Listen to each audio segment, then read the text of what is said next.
안녕하세요. 이번 미래진로와 신직업 탐색 1분반 과제를 받게 된 당국대학교 행정학과 김정호라고 합니다. 제 지난 학기에 교수님의 취업 전략 강의를 들으면서 막연하게나마 내가 어떤 것을 하고 싶고 그것을 하려면 어떻게 해야 되지라는 생각을 갖게 되었는데 이번 학기 수업을 통해서 이를 좀 더 구체적으로 생각해보는 계기가 되었고 이게 더 나아가 이제 새로운 직업의 확장 가능성까지 생각을 해봄으로써 제가 지금 갖고 있는 생각을 보다 더 구체적으로 로드맵 해볼 수 있는 기회가 되었던 것 같습니다. 목차는 다음과 같습니다. 첫 번째 자기소개, 두 번째 자격증 취득 현황과 스펙 및 활동, 세 번째 취업 목표와 필요 역량 분석, 네 번째 목표 분석과 취업 전략입니다. 저의 자기소개를 간단히 드리자면 저는 사회과학대학 행정학과에 현재 재학 중입니다.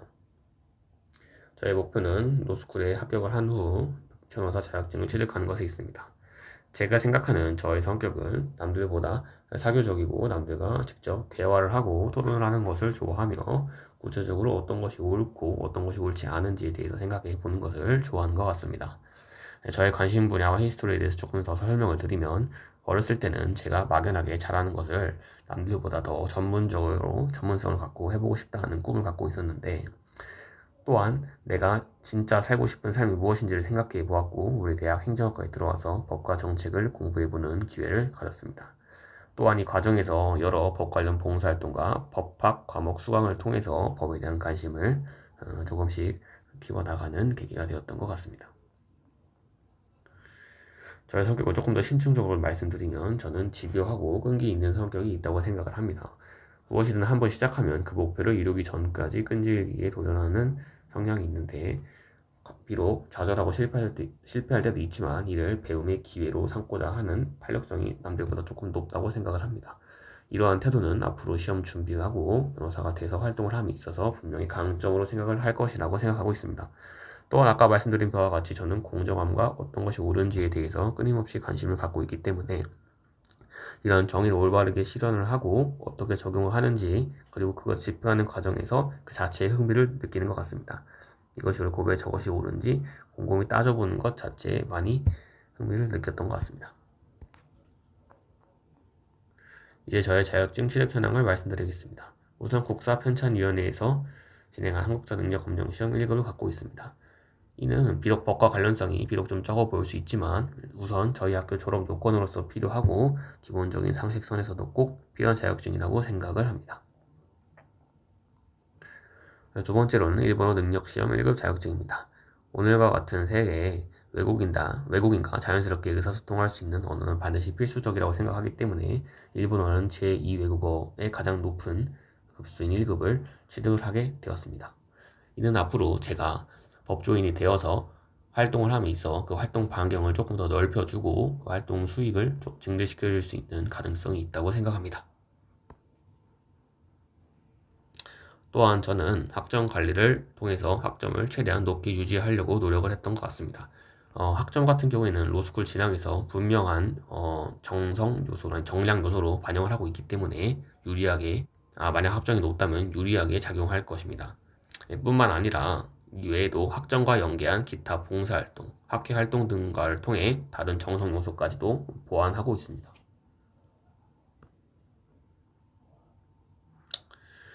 좀 구체적으로 말씀드리면 저희 학교 법학과에서 진행하고 있는 이 법학과 연계 활동인데 안양 지역에서 안양지방검찰청 피해자지원센터에 소속되어서 범죄 피해자들을 지원해주고 그들에게 봉사활동을 하는 봉사를 하고 있습니다. 구체적으로는 피해자 대신 재판을 방청한 후 재판의 경과와 결과 그리고 다음 기일 등을 이제 알려줌으로써 피해자를 지원해주는 봉사활동을 진행하고 있었습니다. 이제 필요한 취업 능력입니다. 제가 생각하기에 전통적으로 변호사는 법리 해석 능력이 중요하고 풍부한 법률 지식을 갖고 있는 게 중요한데 이는 결국에 전공 공부 자체에 충실해야 되고 학습을 결국에는 여러 번 반복을 하고 깊이 있게 그 지식을 체계화하는 것이 중요한 것 같습니다. 하지만 오늘날 변호사 숫자가 증가하고 그 전문성의 영역이 매우 깊이 확장되고 있기 때문에 이것만으로는 충분하지 않은 것 같습니다. 제가 생각하는 변호사가 되어서 중요한 능력은 결국엔 소통 능력과 클라이언트를 어떻게 내 편으로 이끌고 포섭할 수 있는지에 관한 의사소통 능력이라고 생각합니다. 말씀드린 바와 같이 변호사의 경쟁이 가속화되고 있고 시장이 개방되고 있고 수가 증가하고 있기 때문에 결국에 내가 어떤 능력 자체를 갖고 있느냐보다는 나의 능력을 어떻게 클라이언트에게 어필할 수 있고 그들과 소통을 할 수 있는지가 훨씬 더 중요한 요소라고 생각을 합니다.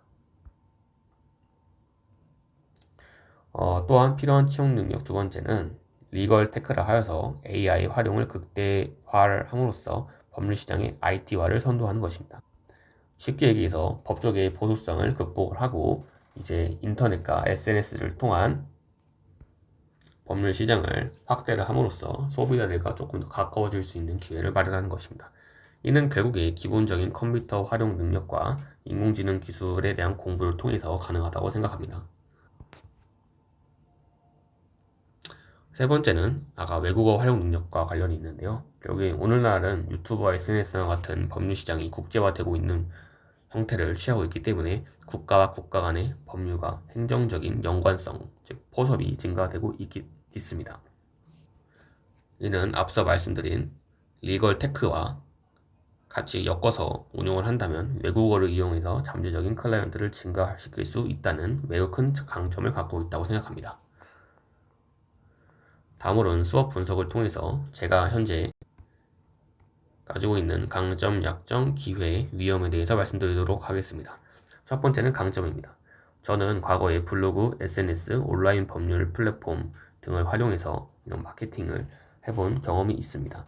이는 결국에 변호사 수입의 증대와 남들과는 다른 차원의 경쟁력을 확보를 가능하게 하고 자신이 가진 법률의 전문성을 이용해서 그 법률의 수요에 부합할 수 있다는 강점이 있습니다. 두 번째로는 약점입니다. 현재 변호사 수가 매우 증가하고 있고 그 경쟁풀 자체가 증가하고 있기 때문에 기회비용이 상대적으로 매우 크다고 할 수 있겠습니다. 왜냐하면 로스쿨이라는 제도 자체가 3년을 유지하고 있고 변호사 시험 합격률 자체가 감소하고 있는 추세이기 때문에 이것 말고도 다른 방식으로 저의 전문성을 살릴 수 있다라고 생각을 한다면 그것 자체가 약점이 될 수 있다고 생각을 합니다. 변호사 숫자의 증가는 결국에 법률 가치가 상대적으로 하락을 하고 낮은 수익률로 이어지기 때문입니다. 그 다음은 기회입니다. 이제 오늘날에 이르러서는 단순히 변호사가 되는 것만으로는 충분하지 않고 법률 시장이 개방됨에 따라 아까 말씀드린 바와 같은 전문성을 키워야지만 경쟁력이 반드시 확보가 가능합니다.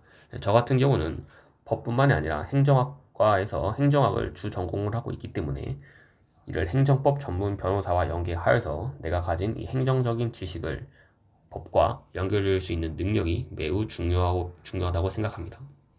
이를 통해 행정학과 행정법을 동시에 전공하여 이 두 개 분야에서 박사학위를 딸 수 있을 거라고 생각합니다. 그 다음은 위험입니다. 법률 시장은 상대적으로 보수적이고 여러 가지 기술이 제한적으로 운영되고 있기 때문에 그 규제성이 매우 강하다고 할 수 있겠습니다. 로톡과 같은 변호사와 클라이언트를 연결해주는 리걸 테크가 상당히 법조계의 제한을 받고 있다는 것입니다. 그렇기 때문에 현재 우리나라는 여러 가지 규제 샌드박스 제도를 통해서 이 시장을 많이 유연화시키려고 하고 있지만 여전히 법률 시장의 규제가 강하다는 것은 부인할 수 없는 사실입니다. 그렇기 때문에 제가 생각하기에 결국에 스스로 우리가 직업을 찾지 않으면 안 됩니다. 이미 법조계가 변호사 숫자가 증가해서 포화 상태가 되었고 그 보수성으로 인해서 법률 시장 자체가 개방적이지 않기 때문에 기존의 자격증만을 믿고 이제 안이하게 살아갈 수 있는 시대는 없다고 생각합니다. 법률 전문 지식을 활용해서 내가 어떻게 새로운 직업을 만들어 갈 수 있는지 생각을 해보았습니다. 전 이것과 관련해서 관련 비교과 활동을 해왔는데 이를 간략히 소개해 드리겠습니다. 우선 신직업 보드게임 미래직업 챌린지라는 그 비교과 활동을 통해서 구체적으로 기존에 있던 직업에 어떤 것을 추가하거나 조금 감함으로써 새로운 직업을 만들어보는 훈련을 했습니다.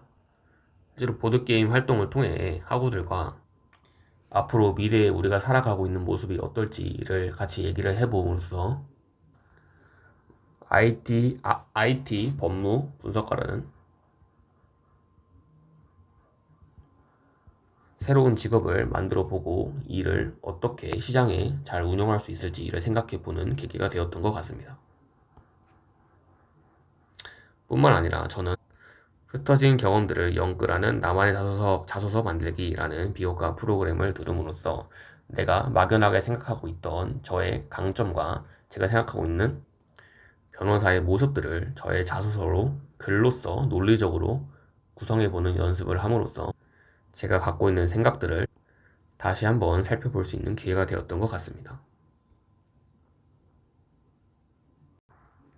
이를 좀 최종적으로 정리를 하면은 결국에 지금까지 했던 이 수학 분석의 기초에서 현재 나의 상태를 점검하는 것이 중요한데 향후 법조인이 되기 위한 경쟁률이 앞으로도 더욱더 증가할 것으로 예상이 되기 때문에 하루빨리 로스쿨에 합격하는 게 중요하다고 생각을 합니다. 뿐만이 아니라 변호사 시중 자체가 위험 요소가 많고 보수가 점점 낮아지고 있기 때문에 말씀드린 바와 같이 새로운 시장을 개척을 해야 되는데 다만 제가 갖고 있는 전공과 외국어 능력을 살려서 유용하게 활용하는 것이 중요하다고 생각합니다. 그렇기 때문에 제가 생각하는 새로운 신직업 첫 번째는 일본에 거주하는 한인인 외국인 노동자 수가 증가하고 있고 한국, 일본 외교 정상화에 따른 그 법률 시장이 커지고 있고 실제로 한인 국제 결혼이 증가하고 있기 때문에 이에 따른 이혼, 가사 등 분쟁이 증가하고 있습니다.